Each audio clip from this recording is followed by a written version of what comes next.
Taip, limfmazgių padidėjimas iš vis yra visiškai normalus reiškinys ligos metu, dėl to, kad limfmazgių darbas yra kovoti su svetimom į organizmą patekusiom medžiagom. Jie veikia kaip filtras, kaip aš sakau, prafiltruoja svetimas medžiagas ir dėl to befiltruodami jie išdidėja.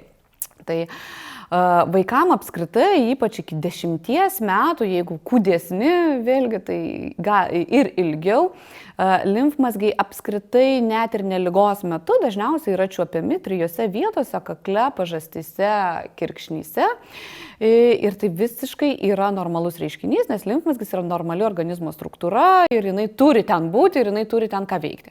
Tai jeigu limfmazgiai išdidėja ligos metu, viskas čia yra tvarkoj, vadinasi, organizmas dirba savo darbą ir padeda mums kovoti su infekcija.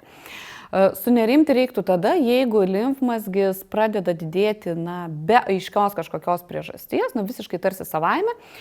Jeigu didėja greitai, tai reiškia, šiaip norma, tarkim, kakle yra iki 2 cm, tai jeigu jisai padidėja virš 2 cm ir toliau didėja, ir dažniau didėja ta piktybiniai limfmazgiai, sakykime, dažniau būna galbūt vienpusiai, o jeigu daugybiniai, tai tada didėja visame organizme, tai yra visose srityse. Arba jeigu atsiranda limfmazgiai ne jam būdingose vietose, tai reiškia, kaip minėta, ne kakle, ne pažastis, ne kirkšnyse. Tai va tada reikėtų sunerimti. Arba šalia limfmazgių didėjimo atsiranda plus kiti bendriniai simptomai. Kažkoks blyškumas, vangumas, nuovargis, mėlynės dažnesnės, tas mano minėtas hemoraginis bėrimas. Tada reikia sunerimti. Bet iš esmės 99 procentai atvejų, kada limfmazgiai didėja, tai yra tiesiog infekcinės kilmės, kalbant apie vaikus.